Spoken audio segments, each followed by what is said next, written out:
presenter is the owner of Ninky, a boutique marketing agency specialising in content and strategy. She's also a part-time performer and has travelled to over 50 countries, all while building a business and leading a team. Today, she'll be sharing the importance of content marketing in your marketing strategy.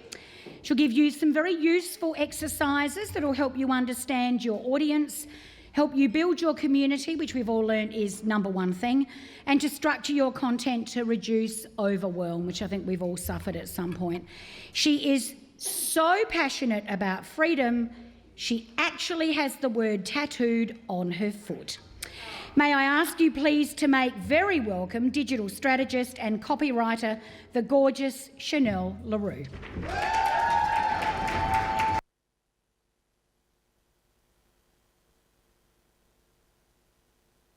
Hello, dear hearts. How are we all?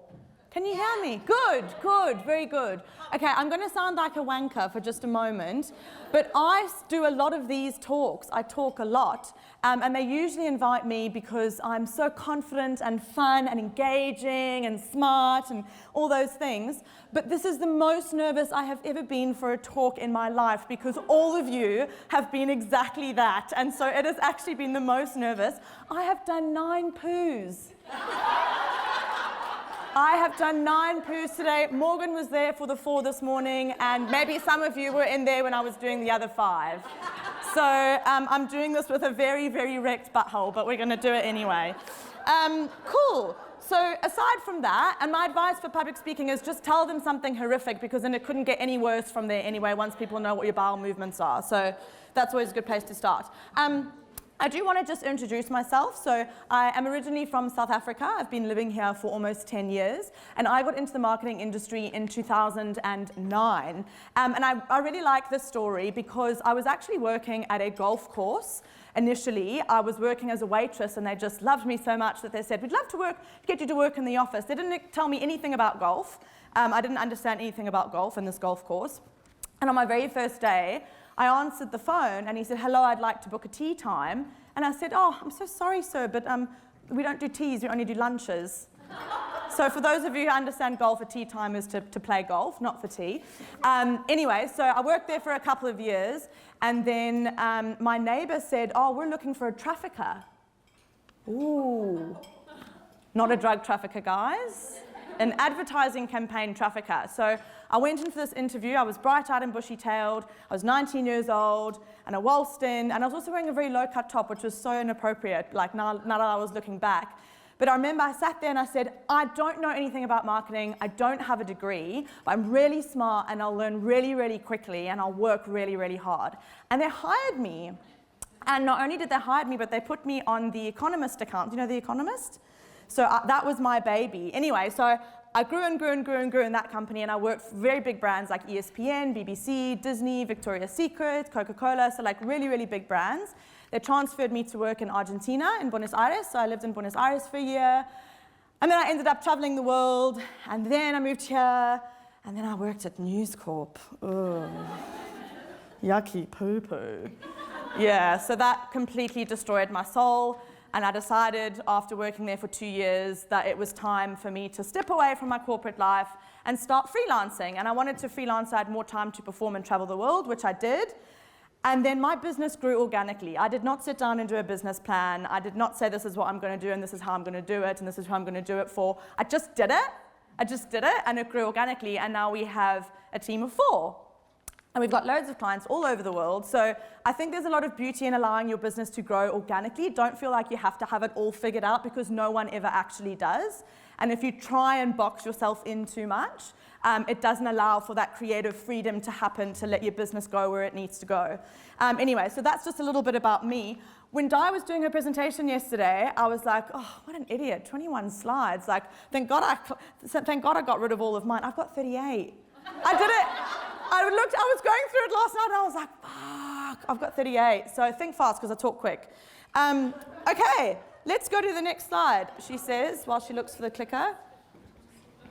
All right, so this is what we're going to go through today. We're going to talk about the role of content in your marketing strategy. Obviously, with marketing, there's SEM, and there's SEO, and there's websites, and there's social, and there's blogs, and there's so much stuff. We're going to talk about where content fits into your overall marketing strategy. We're going to talk about the importance of an organic community. We've already spoken a lot about community, and I think we all understand the importance of that, so I don't think I necessarily need to harp on about the importance of having a community. But we are going to define what an organic community is and why it's important for your business to have one.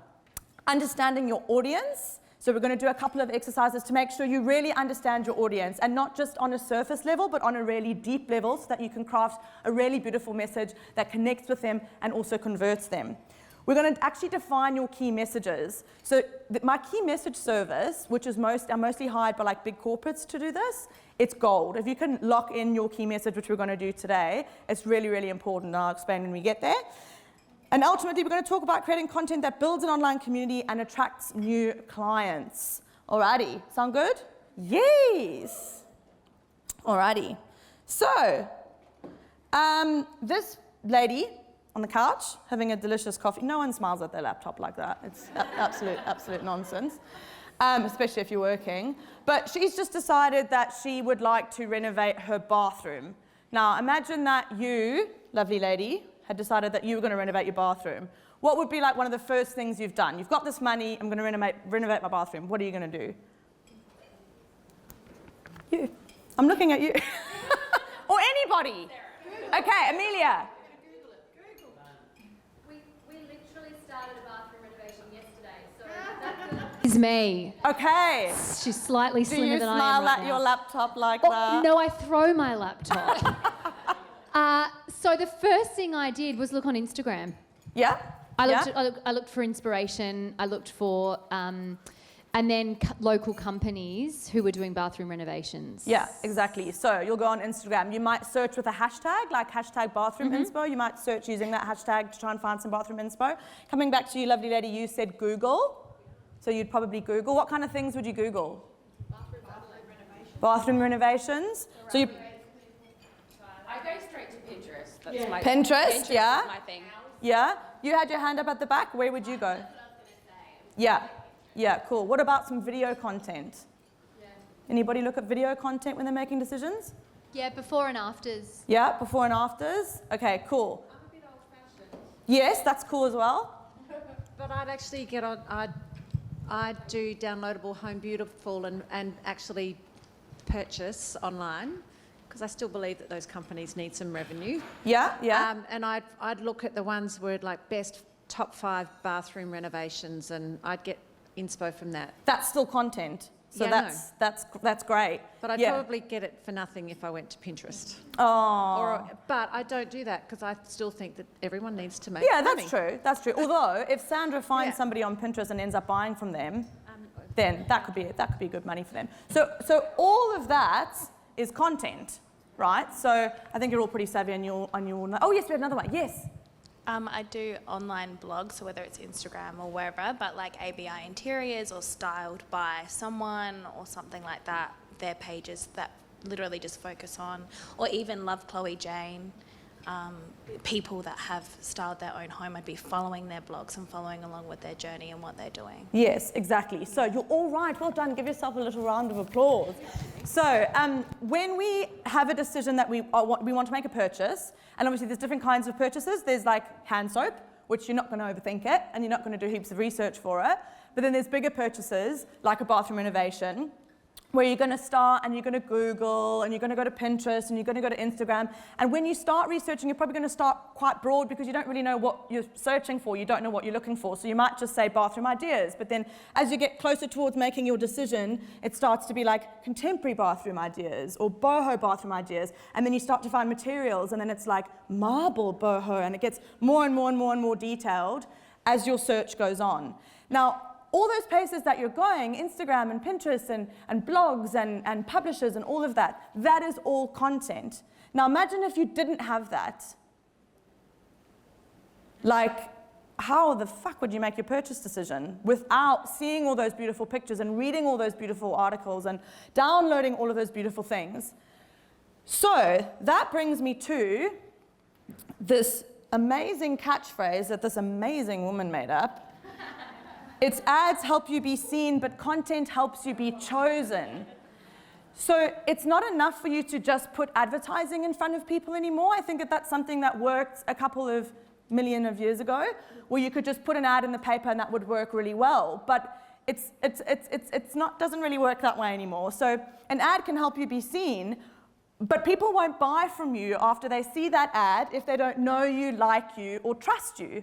So how do you get people to know you, like you, and trust you? You create content. So that's why I'm in content marketing, because as exciting as ads are, content is what builds connection, and we've all spoken about how important connection is. Content helps you build community, it helps you build trust, and if you've got that community, you've got that trust, and people like you, and you're providing amazing, useful information that inspires them, motivates them, educates them, and helps them make their purchase decision, then you've got a customer, and then you've got to keep them loyal with more content. So that is why you need to do content marketing. That's the importance of it.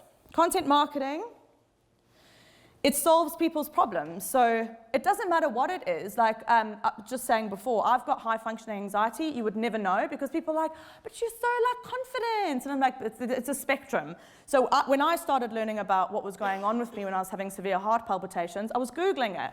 I was like, these are my symptoms. This is what I'm feeling. And I got all of this content. I ended up finding a podcast that told me what high functioning anxiety was. And I was like, I have that. That's me. So if I hadn't found that podcast, which is also a piece of content, I wouldn't have had my problem solved. So try and create content that solves people's problems. Content also keeps you top of mind. If you're consistently posting on your social media, it means that people are constantly seeing you. You don't have to post all the time, and there's no magic number. We say 3 times a week for feed posts, and we say at least a couple times a week for stories, 2 reels a week. It doesn't really matter, but as long as you're showing up consistently. Because we have people who'll contact us and they'll be like, oh, I've been following you for a year and I love your content, and now I'm ready and I'm in a position to actually hire someone, and I'd love for you to do it. You have to keep top of mind, especially because there's so many businesses and so much crap going on. You want to make sure you're top of mind. Helps you build connection. Don't think I need to go into any more detail on that. It's a great way to, and your post the other day that you put up about your journey from before and after, you built connections with people because you were raw and open and vulnerable. So content is a great way to do that. Helps you build trust, we spoke about that, and it improves your SEO. I'm not going to talk too much about SEO because that's Simone's job, but SEO stands for search engine optimization, and it's essentially making sure that you do certain things to your website, or you do certain things online with your content to help you increase your visibility online. So content is a great way to do that. I'm just going to have a little sip of water because I'm a little parched. This denim jumpsuit may look good, but it's making me really sweaty. It doesn't breathe. I'm not stinky, it's just that she's not breathing. Okay, all right. Does anyone know what this is? Yes, it's the marketing funnel. Who doesn't know what that is? Okay, good. I had a dream last night that I said, like, who knows what this is? And everyone put their hand up, and I was like, oh, fuck, now I can't tell you what it is and add value to your life. So that's a marketing funnel, and it's kind of what we were talking about before. Nobody just goes, I'm going to buy a car, and then buys a car. Or I'm going to renovate my bathroom, and yes, I've made that purchase decision the very next day. They go through a process, and it doesn't matter what the product or the service is. People go through a process before they choose the person that they buy from. So this is the marketing funnel, and content kind of sits at all phases, but it especially sits at the awareness and the consideration phase, because before I buy from you, which is the conversion, I have to know you. And a good way for me to get to know you is through your content. So content is very much at the awareness and consideration phase. Could you think of an example of like a good piece of content that would fit under the consideration phase of the marketing funnel?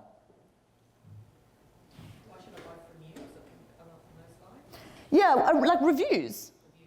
Like reviews, if you're considering using somebody, you're like, okay, I like what they're about, I like their values, I like their services, I get that, but you're like, I'm still not convinced. Then you look at their reviews. That's a consideration. Reviews are really important, so make sure you get testimonials from your customers and clients, and make sure you get reviews. If you're a product-based business, make sure you get videos of your clients using your product, because that's gold. People don't necessarily want to see you selling your product, they want to see other people talking about your product or service. I feel like intent and consideration are quite similar, but conversion is the sale. At the end of all of that, you obviously want to keep your customers loyal. And content is a very important part of that as well. So they've bought from you now, but you're not just going to be like, I'll see you later. You want them coming back for more.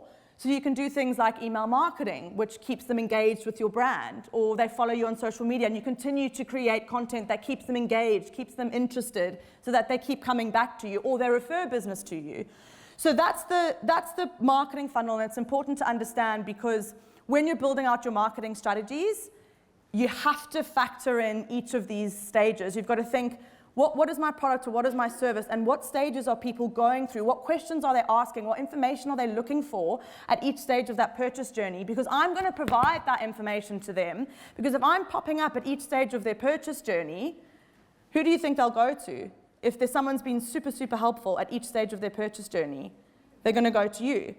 So that is why you've got to kind of understand all of that. So I've got a little exercise for you.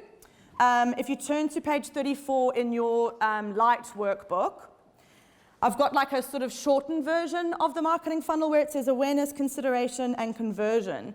So I'd like you to have a think of what kind of information people are looking for, or what questions they are asking at each stage of their journey for your particular business.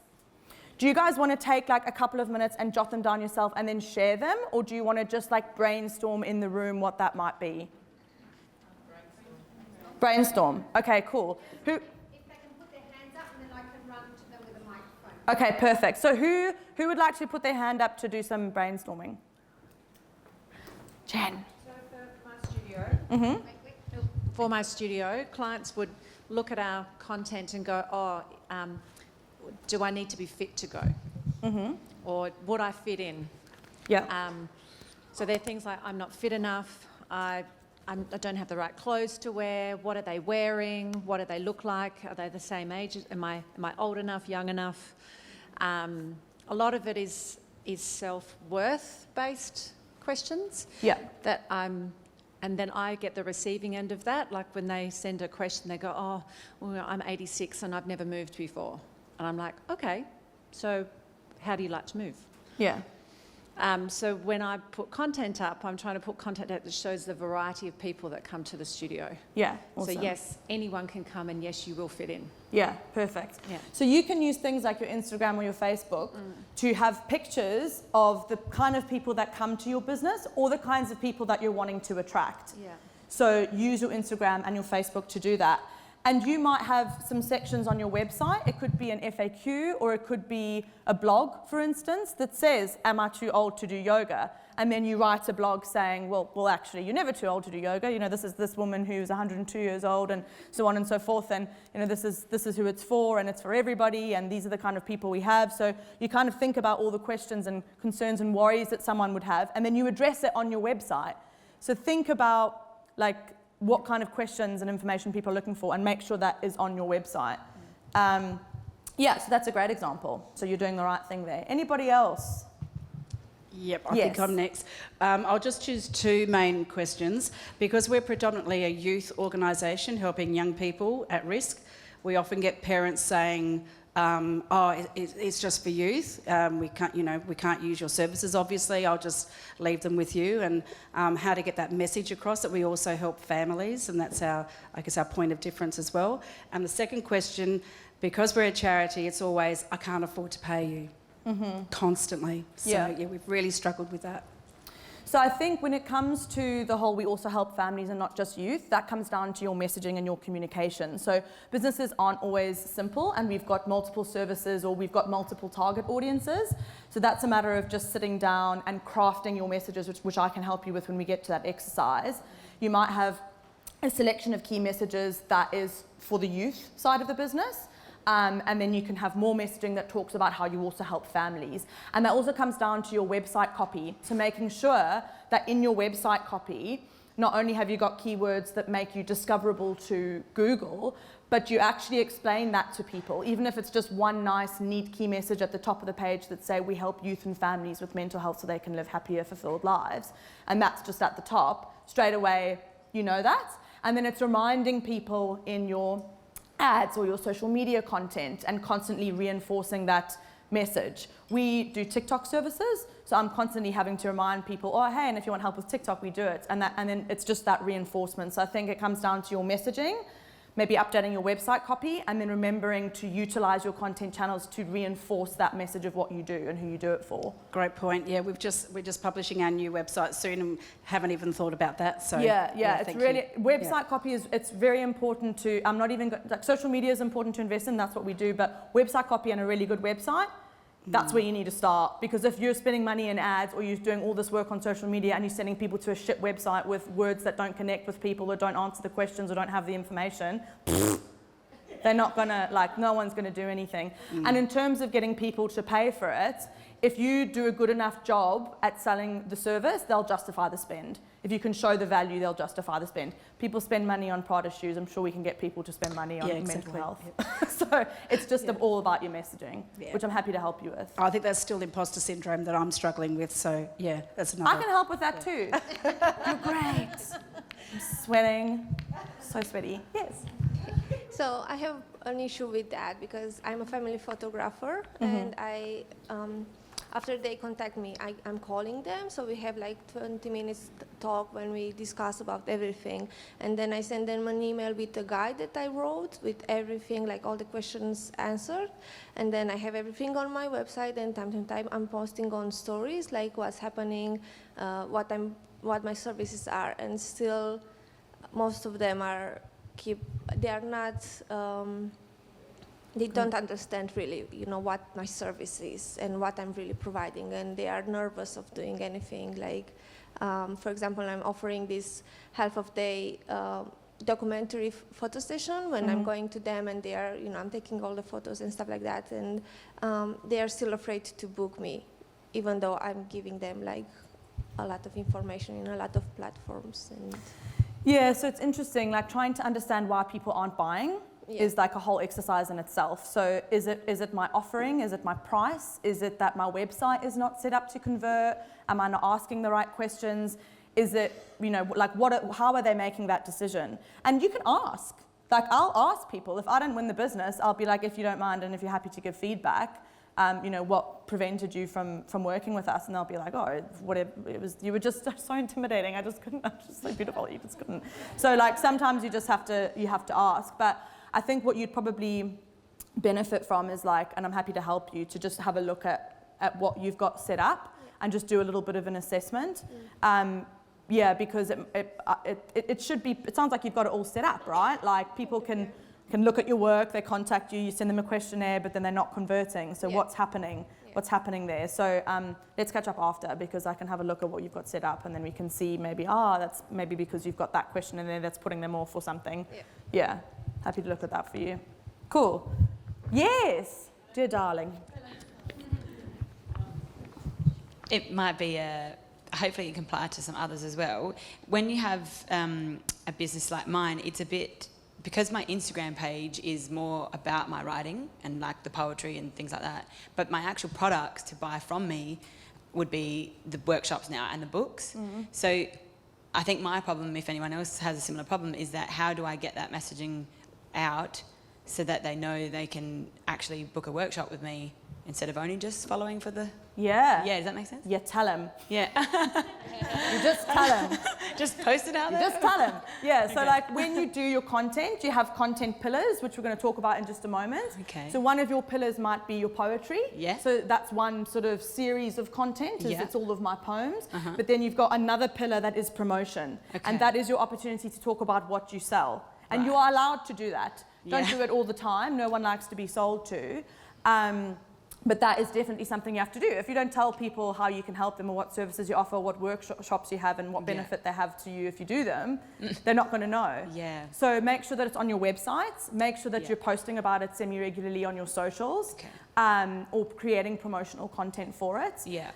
Because your social media should be a variety of content. It shouldn't just be one thing. You need to have tips and advice. You need to have some promotional stuff. You need to do some collaborations with your community. You need to diversify your content to help you achieve your business goals and also to keep it interesting. Okay. So that is how you do it. And just don't be afraid to do it. Like I've been saying, sell the results of your workshop. You're not selling you. You're selling the results results of your workshop. The results, yes. Yeah, so it's just crafting that message and then just getting it out there. Put it out there more. Yeah. Because it's gone from like a kind of like a blog to now a business somewhat. So that's why. Yeah, and I think I've probably been worried that people are just going to be like, why? Or if they're from the overseas or whatever and they can't do the workshop, they'll be like, why are you putting that? But then, yeah, I put reels together of when I've done the workshop and then that's spoken to people. But so it's not very salesy. It's more just what we've done that day, which is the truth. It's like a lovely day and we've had a great time. But I think I don't do that unless I've done a workshop. So I don't go and post that unless I've actually done one. How do you get people into the workshop? Yeah, that's a good one. No. No, as I'm leading up to it, I sometimes put it in my stories. A lot more, I talk about it in my stories. Yeah, and that's great. So that's, you are doing it. Rather than posting it though. Yeah, but do a combination of all. Do a reel about it, do a story about it, do a feed post. In case people didn't see the story because it expires, they can get it on your feed. They can get it on your feed. Okay. Yeah. All right. It's the imposter coming up, all right? I can feel it. No. I get it. No. You just don't want to come across like it's salesy because it is such a but so coming across salesy depends on how your copy is written. Okay. So sales copy is short, sharp, punchy, and it has a certain type of tone and also uses certain type of words. Okay. Like, so if you want to sell, but subtly, you can tell a story and then just have a very soft call to action at the end. So if you don't want to come across salesy, a really good copywriting tip is to pad out your copy. If you want to sell, sales copy is like, buy now! Or you could be like, once upon a time, so if you would like to come on a journey and So you've used more flowery language to pad it out. Yeah. And it doesn't have to be, I'm doing a workshop, come to my workshop by now. It doesn't have to be like that. It can say, you know, our last workshop was such a great success. I met a lady named June and she learned how to do X, Y, and Z. And since then, she's been able to do X, Y, and Z. If you'd like to be like June and achieve the same sort of things that she does, I'd love to see you at my next workshop. Please come, don't be shy. If you've got any questions, DM me. That doesn't sound salesy to me. You're amazing. Thank you. Yeah, no worries. You're amazing. Yeah, it's just playing around with words. And it's really fun when you start doing it. Yes, so, yeah, for sure. Yeah. Thank you. Cool. Sorry. How are we doing for time? Because I'm only on slide like 5. Cool. But so when you do this afterwards, just have a think about what people are asking at each stage of their purchase journey and write, because this will also give you heaps of ideas of what you can do for blogs, for social media content. So yeah, definitely do that. Okay, what is an organic community and why do I need one? Does everybody know what an organic community is? So I'll just recap it for those of you who don't. So organic means it's not like organic, like a farming organic. It just means that it's earned. So you have to work hard to build your community. It's not something you pay for. Ads you pay for, but organic activity like blogs and social media, you might pay someone else to do it for you, but it's really you doing it yourself. And you're putting in the time, the effort, and you're applying a strategy that helps you build more connections. Now, it's important to have an organic community for a couple of reasons. And when we talk about defining community, there's like a brand community, so people who are kind of, they back your brand and they back your business, and that could be anywhere in the world. That could be across borders. There's a physical community, so if you're a coffee shop, for instance, or if you're a bakery, you've got a community of people who are just within 5 kilometers of where you live, for example. But then there's also community as like, I've got my Facebook group or my Instagram followers, and that's a community. So that's just a definition for community. Ultimately, your community is a group of people who share common desires, common values, or they share common problems. So have a think about the kind of community that you want to build that can benefit from your products and services, and then think about how you're going to build it, which we're going to talk about in just a bit. The best way to grow a community, and you can talk to somebody like Sandra, is to just show up authentically, and show up as yourself, and talk to the people in your community about the problems that you're facing, because they're probably facing them too. And that's really a good way to do it. It's difficult because not every business feels like they can do that. You can, but it's just finding the right way to do it. So I don't jump online and tell everybody I had 9 poos today on my social media. that was just for you guys. But it's about finding ways you can be raw and authentic without kind of bashing your brand. So it's figuring out that balance. How can I show up and be authentic, but in a way that's true to me, but also true to my business without coming across a little bit too gapey? Gapey? Okay. No. So one of the things that I love about content, with the whole ads help you be seen, but content helps you be chosen, is that people don't really buy products anymore. They buy stories and they buy brands. So it's really important to make sure that you build a brand that has beautiful values that add connection and meaning to your business and also to those who you influence. It's really important to make sure that you've done that.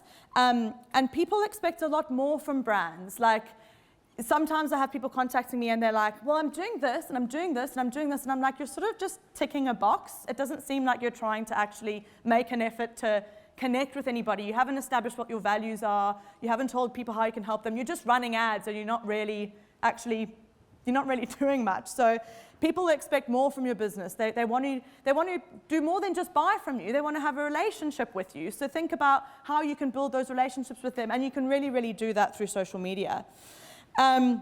People want a place to belong, which, that's pretty self-explanatory. Something else that's quite important is that, does anybody run ads, like paid ads? Yeah. So you might have noticed that they've become increasingly, they're hard to run for various reasons, but one of the reasons was because of the privacy and data laws. It's been harder to run ads because you can't retarget people. I'm not going to get into the nitty-gritty of it, but when you go onto a website and it says, can we take your cookies? And you say yes, and you don't know what that means. That's all that privacy stuff. It's become harder to run ads or for ads to work effectively, and there's ways around it, but the reason why I'm telling you this is because if there's any laws that change with data privacy, you're going to want to hope that you've got an organic community that you can at least connect to. So build your email database, people. Because if you can't run paid ads, then you're going to be like, fuck, well, how am I going to reach these people? Like, you will always be able to run paid ads, but you can at least be like, well, I've got 5,000 followers on Instagram, or I've got 10,000 people in my database, so I'll just do a couple of email marketing campaigns, or I'll just start posting on Instagram a little bit more, or whatever it might be. So we don't want to ever rely on paid advertising. We want to make sure that we've got a really, really good content strategy, an organic content strategy, and then we supplement that organic content strategy with paid ads to give our advertising a little bit of a boost. A good example of this, I won't spend too much time on this, but Thank You, the soap, the hand soap and the, so they exist to help create a world where not one person lives in extreme poverty. So that's a good example of a brand that's not just trying to sell you hand soap, they're actually selling you like a dream of helping other people. So just have a think about how you can create a story, a larger story that wraps around your brand. So I want to talk a little bit about your organic community. So if you go to exercise 2, does everybody know who is in the organic community? So have you ever looked at who's following you on social media? You've got a pretty good handle on who they are? I hope you have not purchased followers. I'm going to tell you right now, don't purchase followers. Okay, make sure you look at your followers regularly to make sure you know who's following you. So I don't think we should do this right now, but if you want to jot down, do you know your target audience's demographics, interests, values, and what you have in common with them? You feel like you're good with that? Chanelle, you've got half an hour left, so you're doing this. Oh, okay, cool. Is it because I talk really quickly? Okay. So I'd love to learn a little bit more about your guys' organic communities then. So would somebody just like to put their hand up and grab the mic and talk to me a little bit about your community? Yes, Ange. I've only got 1,000 followers. That's fine. I've only got 1,700. All of those are buyers, converters. Yep. And so, and I've nurtured them. And that can bring you a nice income if you nurture what you have. Yeah. So that is organic growth. Yes. Yeah.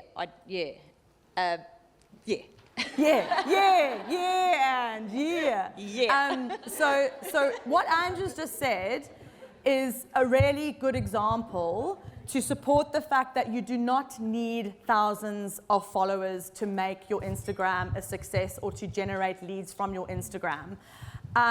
it's a good indication of the size of your community, and you want to make sure, and this is the reason why I don't think it's good to buy followers, is because what's the point of having 50,000 people from 50,000 countries that are never going to buy from you? We've only got 1,700. Our clients have like tens of thousands of followers. We've only got 1,700, but we get massive reach, we get loads of engagement, and we get inquiries from our Instagram all the time. It's better to have fewer followers, more engagement, more sales, rather than having that vanity metric of I've got this many followers, but are you actually getting inquiries and are people actually engaging with you? So don't worry about trying to hit that high follower count. Yes. Over here. Oh, hello. I've got a very mixed community, because most of my community are people who've come to see my shows over the years, and then a smaller handful of people who are interested in coaching of some capacity, and then randoms who I don't know at all. But so I get really confused about my messaging, and about, I have like a resistance, I guess, around teaching or having educational content on my platform, because it feels like most people aren't, you know, necessarily interested, even though it's kind of the direction that I'm wanting to move in. Yeah, yeah. So I don't know, like, yeah, I feel like my page is more like a personal page, where it's more like a blog. Yeah, yeah. And then is it about directing them to another platform, or do I just need to lean into... So for that, like, as your business evolves, you might decide that you've got Amelia Ryan, the performer, and you do the kind of content that you do right now. But as you build out your business to offer storytelling services to other businesses, you might branch out and have a brand that's its own. So that's one way that you can do it. Or if you don't want to split out the brand and you still want it to just be Amelia Ryan. And the benefit of splitting it out is that if you wanted your business to go on for years and years and years, and you wanted to hand it down to somebody, if it's not your name, then that's handy as well. But if you want to keep things as is, that comes back to your content pillars. Yes. So you can have a variety of content speaking to different people, because we've also got a variety of people who follow us. Like, it's mostly businesses, but we've got like bigger businesses who've got different problems to the smaller businesses. So we've got to make sure that we've got a variety of content that talks to each of them. Or alternatively, for you, keep your Instagram as is, doing what you're doing, engaging with that community, but then use something like LinkedIn to talk to the businesses that you're trying to attract, because that's where the businesses are, if that's who you're looking to target. So use that for your educational content. This is why it's important for your story to have a business. This is why it's important to build up your employees' LinkedIn presence with a story that connects and helps you get more business. So maybe look at a strategy where you're doing what you're doing on Instagram, maybe doing a little bit of educational content, but maybe moving your educational stuff to attract your bigger businesses on LinkedIn. Yeah, that's what I'm thinking. Yeah. Yeah, cool. Thank you. You're welcome. Just at the front there. Yes. Hello. Yeah. Sorry. What are your thoughts on the follow-unfollow method? Is that like when someone? Is that when someone like you follow someone and then they follow you and then you unfollow them? I don't have time for that. You do it after a period of time, just so, because you can only have a capped amount of about 5,000 followings. So I initially, I admit, I paid for my first 3,000 followers just to look credible. And then I think over time that's dwindled off as I've unfollowed a lot of the, you know, the Arabic writing ones. But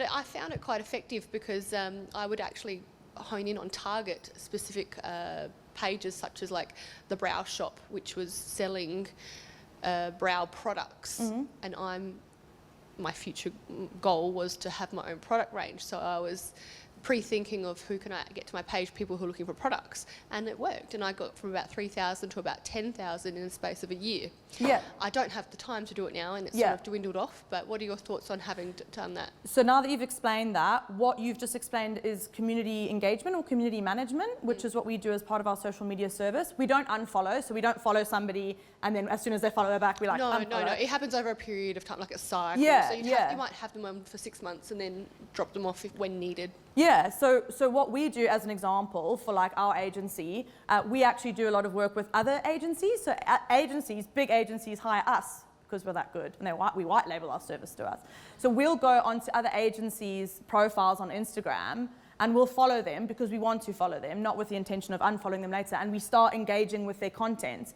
And then people are like, oh, who's Ninky Content Marketing? They're commenting on some of our contents, and then they come and look at us and they're like, oh, they offer a white label service for agencies. That's handy. And then they might contact us. So what you're doing there, contacting businesses that you want to work with, or businesses that you want to emulate, or businesses that you want to collab with, going and following them, absolutely. It's always good to give your followers like a cleanse, like to look at who's following you or look at who you're following, and anyone that's not serving you anymore, unfollow them if you're not enjoying their content, or if you kind of don't want to have too many irrelevant people following you, it's okay to just remove them if you don't want them there. But yes, it can be effective if in that way, yeah. May I ask one more? Yeah, of course. So when Reels first came out, the followings that we got from them was incredible. Some things went viral, yeah, and within a day, like, you'd have a couple of hundred new followers, and I don't think it's working anymore. If you could suggest one piece of advice of what would be the newest trend at the moment for us, what would that be? Oh my gosh, so like Reels, and what you've said is a really good point. If anyone jumped on the Reels train when they came out, it was so easy to get like thousands and thousands of views, and now it's not anymore. And the reason why is because you can pay to boost your Reels now. So people who are paying to boost their Reels are getting more airtime than your organic Reel, because you can now, pay. So that's one of the reasons why. One trend, like, they change all the time. I think the one trend that never ever changes is just consistency with your social media, because TikTok trends and Reels and stories and new features and they come and go so freaking quickly, but the hottest trends are the ones that stick, and that's just being consistent.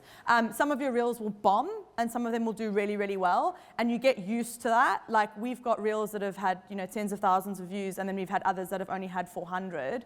And to be honest, like, as a specialist, I can't even stand here and say, well, you need to do that and that's going to go viral. It's just pushing it out and seeing what sticks. Our one that was famous, it was me with like a horrible filter on my face talking like Kim Kardashian. Like, and that reached 70,000 people. And I was like, I do these amazing tips and content for people, and that didn't go viral. It was like me with this horrible filter on my face. So there's actually no like secret answer. It's about being consistent, which is incredibly important, showing up, doing in that consistency. And then just testing. You have to test. And you have to be willing to see it flop. Because what's the saying? Like, after the flop comes the raz. Something like that. I don't know. What's the cool kids are saying? Yes, we've got 3 questions here. We've got one here as well. Just a hot second. Hello. Yes. So I've done all of my advertising via Google Ads. Yeah. And I'm trying to move off, to go more organic. Yeah. I have a Facebook page and a group site and Instagram. So, and I don't have a high lot of followers. I think I've got about 500 in my private group and maybe 600 on Instagram. So I'm just wondering, do I split my time between those two, and how much content do I put on there? I'm posting every day. Yeah. But I'm not getting the lead. The leads don't come from there. They come, entirely from Google. Yeah. And I do get a few from email lists. Mm-hmm. And I've got about 1,000 on my email list. But what would you recommend?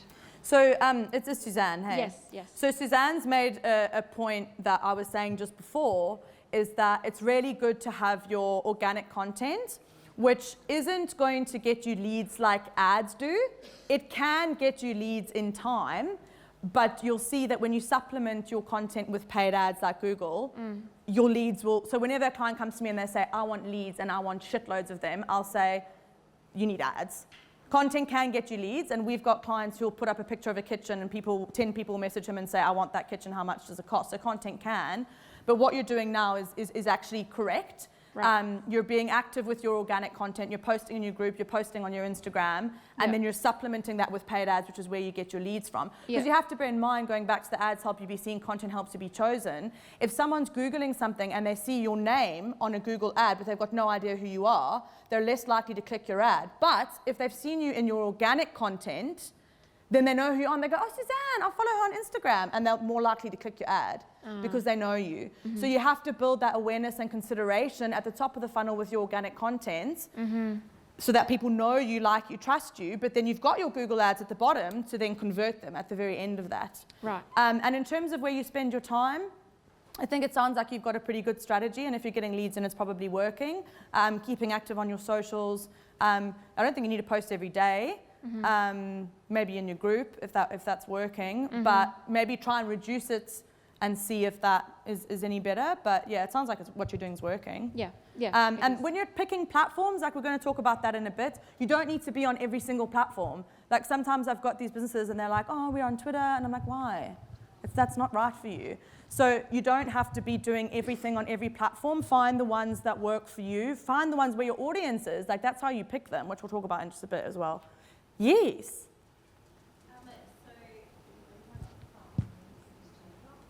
There you go. So with your followers, over time, you obviously get a lot of fake accounts that follow you. They're all the ghost followers. And with the way the algorithm works, you do want engagement pretty much as soon as you're posting to try and get those views and continue to show to your audience. How important is it to do like a regular cleanse of your ghost followers, and do you have any tips on how to like find them quickly? Is there like obviously there's a pattern, like they might follow 3,000 people and have like 10 followers, but is there a way to like find them in your list so that you can clear them in that clearing process? So there might be like a tool that can help you do this. I don't really know because we do it manually. So we just scroll through and you can tell straight away that they're not our target market based on their profile picture, or like that sounded awful, but like you can see it's not a business, like it's just a random person and they haven't posted anything, so like you can just see it's manual. We do it manually. Yeah. Okay, yeah. So yeah, I don't know if that's helpful. No, that's okay. Because that's what I do right now. I'll do a little check and I'll do a little audit, and I'll get rid of people that aren't engaging because it's really hurting you. I mean, the vanity number was speaking before, like I don't care if we lose 100 followers. If they're not engaging, it doesn't make a difference to us. So, but I thought maybe being professional that you've had to do that all the time, and maybe with clients that you have like a little tip and trick, but you do the same thing. You just do a little manual check. Yeah, and we don't, like our clients don't get that much ghost followers. Yeah. I don't think we see that very much, and even for our own accounts. But when we inherit accounts, oh boy, when we start working with somebody and we go straight away, they're like, you've got lots of fake followers, and then we have to do a cleanse and we have to sit and remove them all. But yeah, so no, it's manual. I'm sorry. That's good. I've got an online question. Can I ask that one for our online? This is from Cindy. Content and marketing is really a huge block for me. I find it hard. Is it possible to 100% outsource this? I know my flavour has to be in the content, so I have to be involved. But what's the simplest way to get this done with minimal input from me? This girl. Go see Chanelle. Yeah, like outsourcing is great. Like if you've got the capacity and you've got the skill to do anything in your business yourself, then go for it. But if it's getting to be a burden or it's holding you back and you're finding you're not spending time doing the things you're supposed to be doing, if you can afford to outsource it, and it'll be the best thing that you've ever done because it's such a massive burden. You don't have to worry about reels and stories and captions and hashtags and all of that. So, I mean, to answer that question, yes, content is important, marketing is important, and the best way to just get that off your plate is to just hire somebody to do it, or like find a coach. So, like I do coaching. So if you don't want to outsource it, or if you can't afford to outsource it, or whatever. Then you can have coaching with me, and I'll be like, well, just do this and do this and do this. And then you can do it yourself until you've built up your business a little bit more, and then you can outsource it. So yeah, outsourcing is great.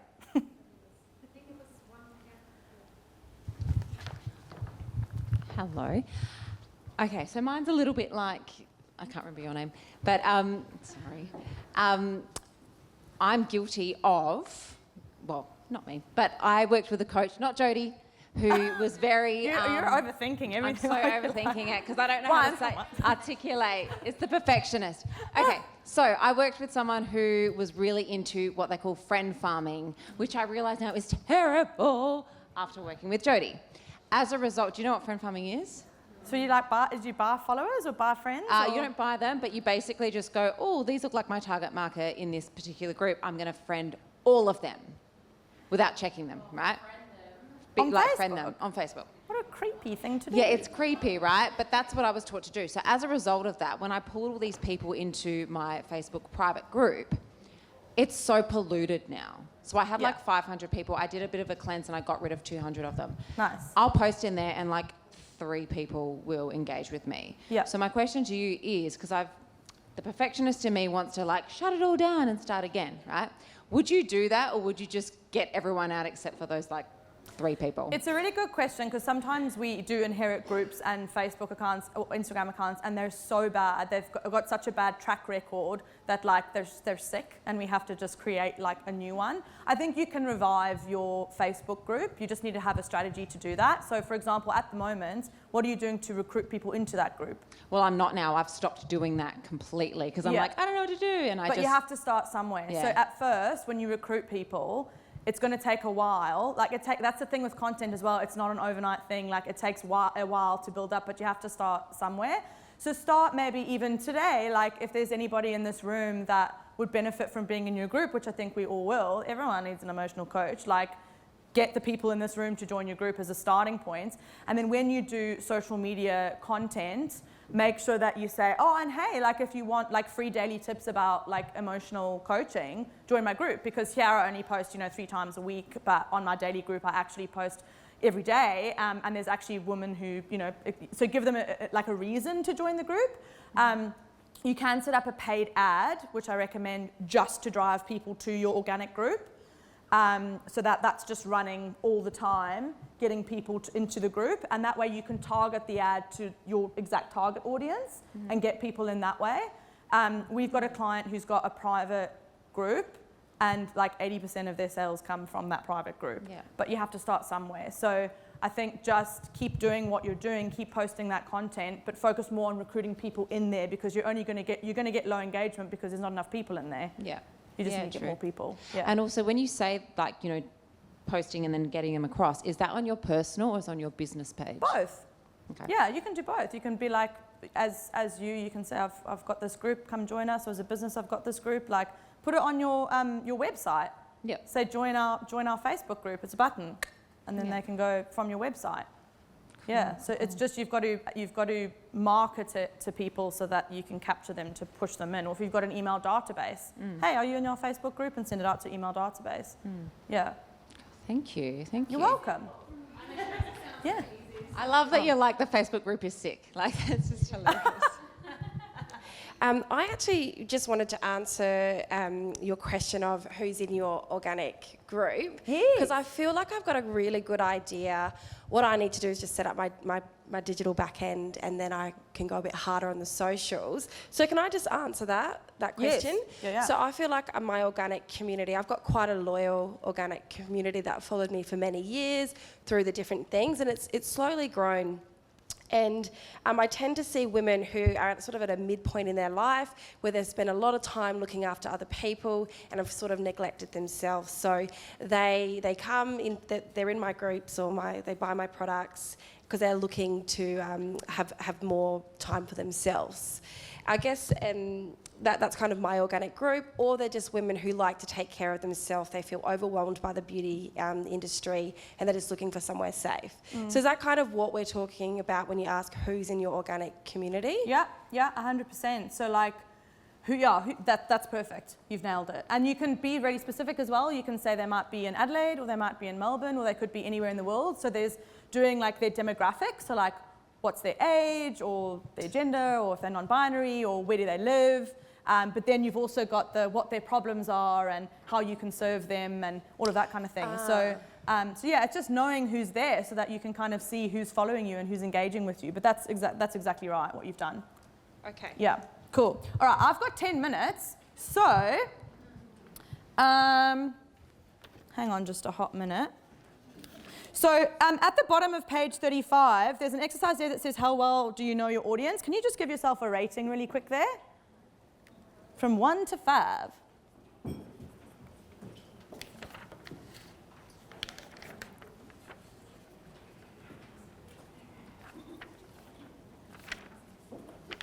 Okay, who did a 5? Sandra. Oh, I've got 5 minutes. You gave yourself 5? Yeah. Okay, cool. Okay, well that's pretty good, because if you flick over to the other page of that,